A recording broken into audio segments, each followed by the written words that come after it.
Hey friends, Michael with One Sky, here with another full moon video. This full moon on September 14th is in Pisces. That's the stars of Pisces. We're going to be looking at this from a sidereal point of view. Although, as far as I understand, it's also in tropical Pisces. So from a mainstream or everyday kind of horoscopes and Western astrology sort of point of view, this full moon will also take place in Pisces. Different degrees of Pisces between the tropical and the sidereal. But for once, it's a rare occasion. Everyone can agree there's a full moon in Pisces. How nice.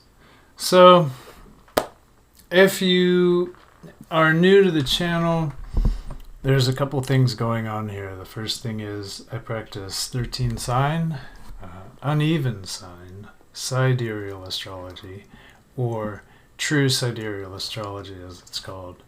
And that looks a little bit like this. When we take a look at the zodiac, you'll see that the signs themselves reflect the size and place of the constellations in the sky. So when we talk about a full moon in Pisces, what we're saying is that as that moon is reaching its fullness, hitting its fullness, behind it are the stars of Pisces. So if you remember, the new moon was in Leo. It was a really unusual moon. That new moon was surrounded by a stellium of Mercury, Venus, and Mars. And the Sun, Moon, Mercury, Venus, and Mars are known as the inner planets. And they have the most to do with the conscious mind, the everyday lived experience, the part of ourselves that we, for lack of a better way to say it, experience as ourselves. Some of the outer planets and strange objects in the solar system seem to reflect parts of our inner world that are a little more subconscious and unconscious. But this was a very Leo new moon back in early September. And as we know, the lunar cycle lasts 30 days. So here in mid-September, we have Sun opposite Moon. So a full moon being Sun opposite Moon is always a time of high charge, high tension, a lot of dynamic energy, a lot of activity, a lot of excitement. Things are generally running high. Oftentimes, the challenge with a full moon is to figure out how to channel that energy constructively. So the good news around this full moon is that it's not going to be hard to channel these energies constructively if you're artistic, because the Sun here in Leo is opposite to the Moon in Pisces, and that Moon is conjunct Neptune. Now, when we look at Leo and Pisces astrologically, we see the two signs that are most associated with artistic creativity, with inspiration, with generation, and with that kind of energy that allows our vision to be expressed. With Leo, and we have an extra boost to Leo in that Mars is conjoined the Sun down here at the bottom of the chart in the later degrees of Leo. When we think about Leo, we can think about drive, especially in the case of Mars being in Leo, but that inner fire, that creative force, that force that wants to express, that wants to live. It's very joyful, very big, very expansive, outgoing, expressive. That's Leo in a nutshell.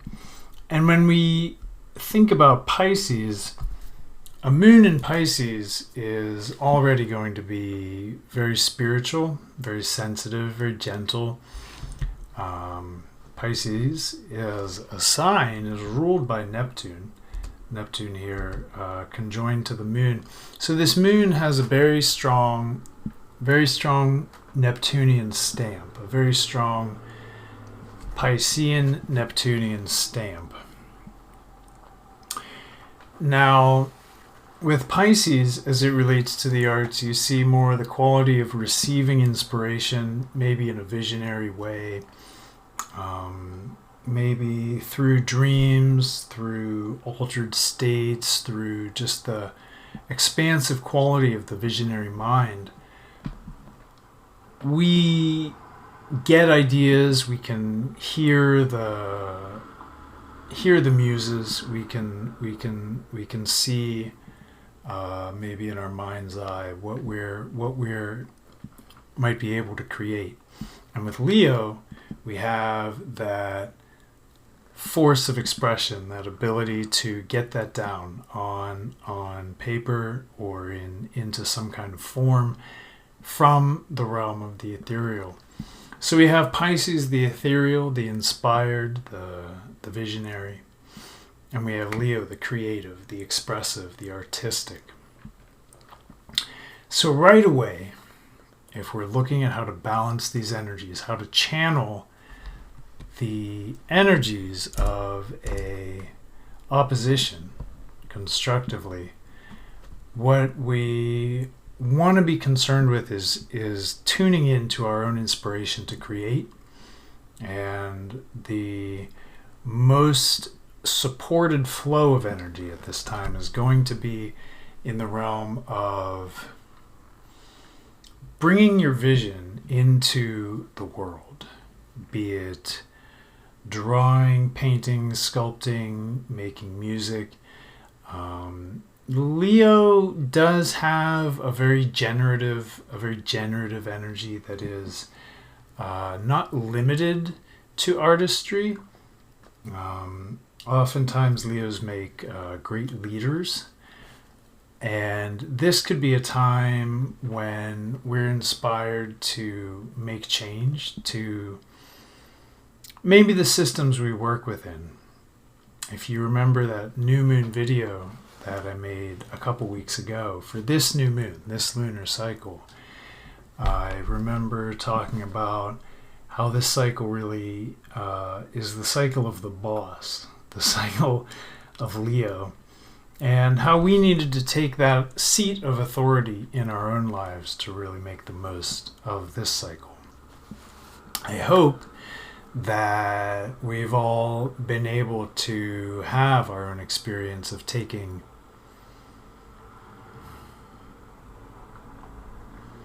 that seat, of taking a role of leadership in our own lives in the last little bit of time. And I really hope that these videos help people to tap into just the most basic expression of the cycles of lunation and the pulse of energies, the rise and fall, the rhythmic flow of energies of the moon, which is our inner world, our feelings, our quote-unquote feminine side. To go back to that moon, the position of the moon is in Pisces conjoined to Neptune, and Neptune is in Aquarius. And I've said this a couple times, but I think Neptune actually expresses itself maybe better in Aquarius than perhaps anywhere else but Pisces. In fact, Neptune in Pisces is going to be something that we're seeing for the first time almost since Neptune was discovered, if I'm not mistaken.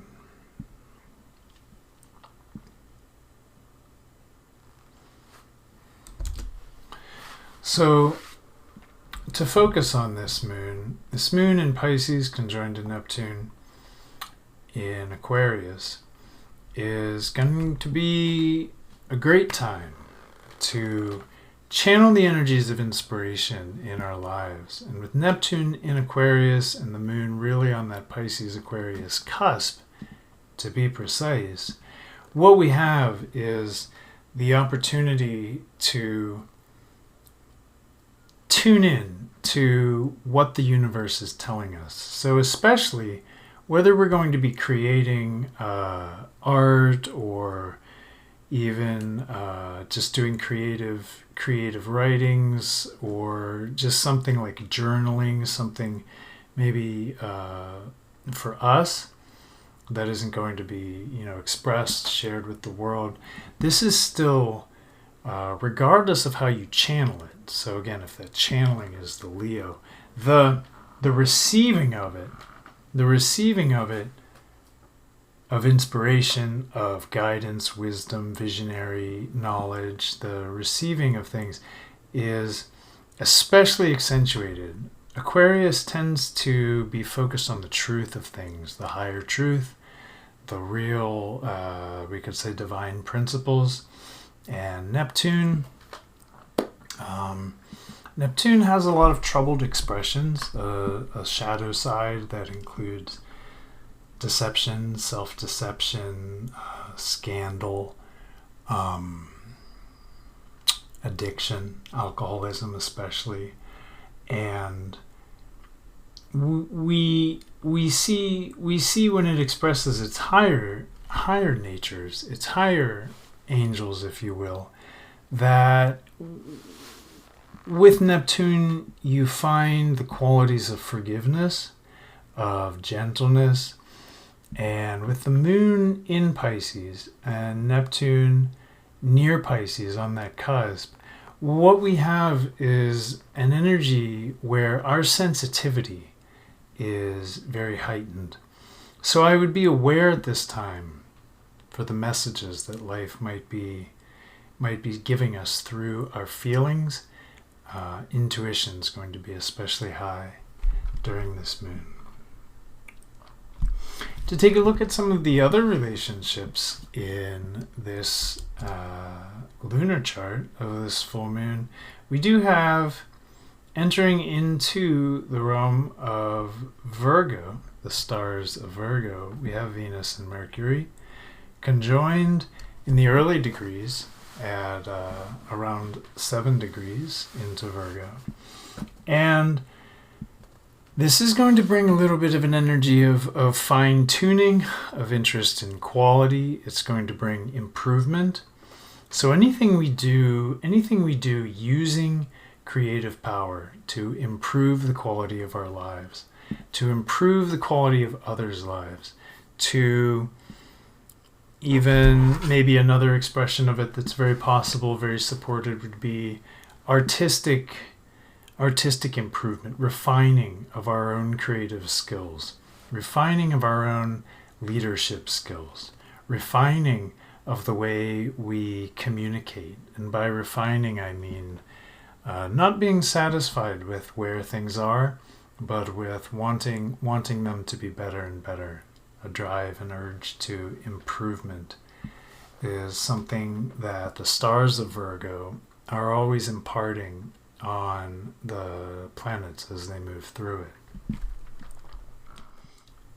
And I want to say that some people really don't feel creative. Some people don't have an art. As an artist, it's a little bit hard for me to put myself into that position. I've always had outlets for my creative energy, and that I've been taught different mediums and I practice in those ways. But for people who are really more bookish or intellectually inclined, maybe technologically inclined, maybe just simply not artistic, I want to offer that you don't have to create a work of art the way we think of that with this energy in order to align with it. What we can do is simply to bring our inspirations, to bring the things that we're dreaming about or thinking about or really feeling, much more so in the realm of feelings. How do we bring those things into our everyday life?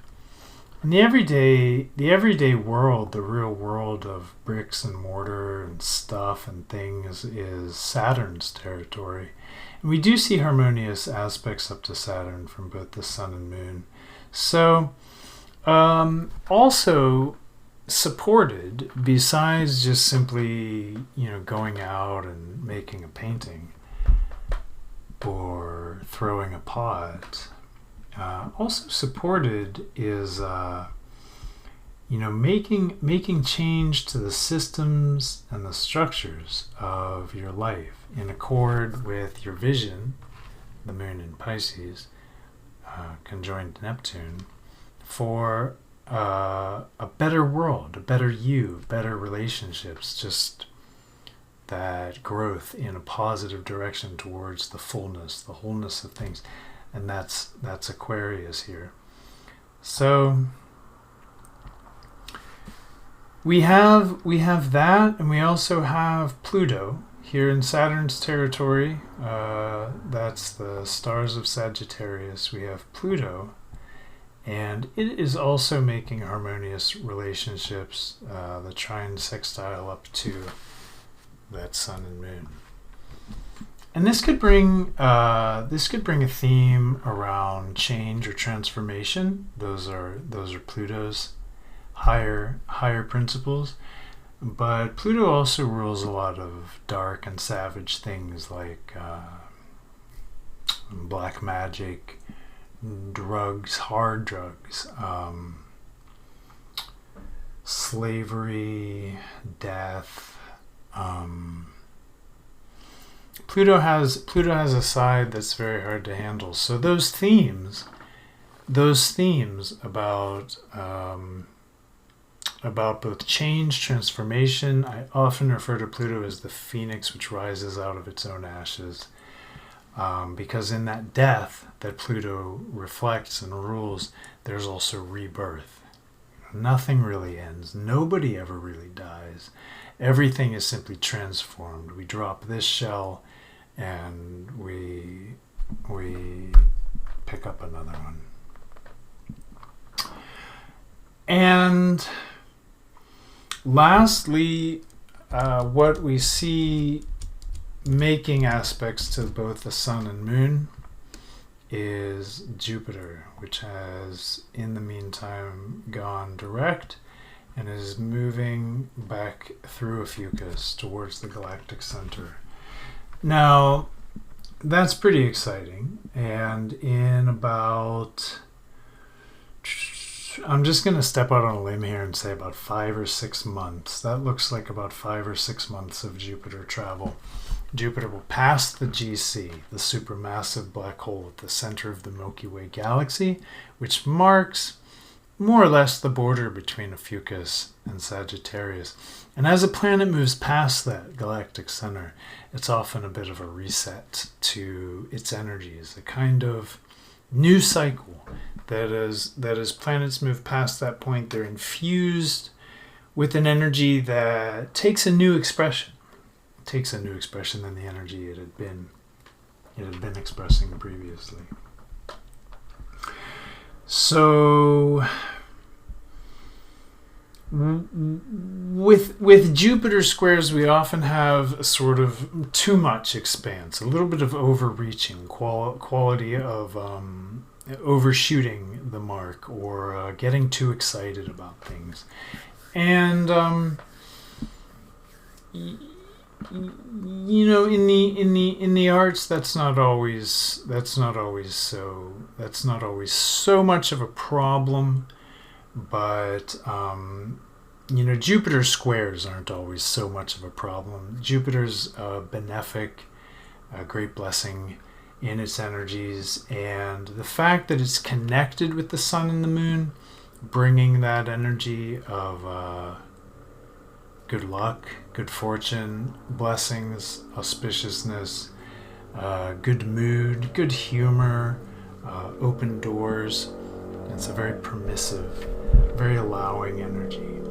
And in the stars of Ophiuchus, this is going to be concerned with the themes of healing, of turning that which could be harmful, finding the medicine in it, refining, distilling, and either ingesting or storing or offering that medicine. The most relevant things about this full moon: amazing creative flow, a great time to enter consciously into your creative process, and especially a wonderful time to channel some of our darker urges, especially those urges around fear, restriction, darkness, death, into artistic expression, into creative ways that we can offer, creative ways that we can process, creative ways that we may have, mediums or just our own sense of building, generating, creating, bringing something into the world that wasn't necessarily there before. That is the main flow of energy here. And it's just perfect that the moon in Pisces is so sensitive and so receptive and so inspired, so touched, so moved, so emotional. And the sun in Leo is just so capable of putting that into a form that others can appreciate. Again, it could be therapeutic for us. Uranus, just to touch on this, does remain in trine to Saturn, and the energies of Uranus and Saturn together continue to be about thinking for ourselves in spite of any kind of conformity we may have to engage in. Usually this is around in everyday life. It's around workplace, it's around societal norms.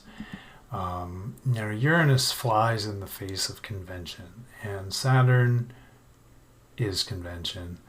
So with Uranus still on the star Hamal, the head of the ram, we may find ourselves inspired in our way to shake things up a little. We may even butt heads with authorities. We may more likely find ourselves wanting to change the structures of the system, change the structures of power, challenge old boy institutions, that sort of thing. And that is going to bring us around. We've looked at everything in this chart briefly, so that's a glimpse. And I think that's enough. For now. There are no major star alignments that I haven't been talking about repeatedly. Saturn is in the vicinity of Nunki, and Uranus is in the vicinity of Hamal. And Nunki is the star on the shoulder of the archer, that tensed, ready to let go, that coiled energy, that ready to strike energy. Uranus is on the head of the ram, so ready to throw down. And that could be a little bit of a dynamic relationship, although it is defined by the trine, which is generally harmonious. So, that's why I do mention Uranus. It's in the degree of a major star, Alpha Aries, which isn't even really one of the brightest stars or most important stars in the sky. But I do like to give thorough reports and cover all that. All right, my friends. Like I said, in the next 2 weeks, it's going to be time to wind down. So after the 14th of September, entering into a little period of the time of enjoying the fruits of our harvest, that harvest at the fullness of the lunar cycle is then enjoyed, reflected on, contemplated, and ideally will make way for the next new moon, which will take place in the stars of Virgo. So till next time, my friends, thank you for watching. I appreciate you keeping track of the celestial movements. I appreciate you watching my channel. I appreciate you all, and I'll see you soon for my next video. Thank you for watching, and goodbye.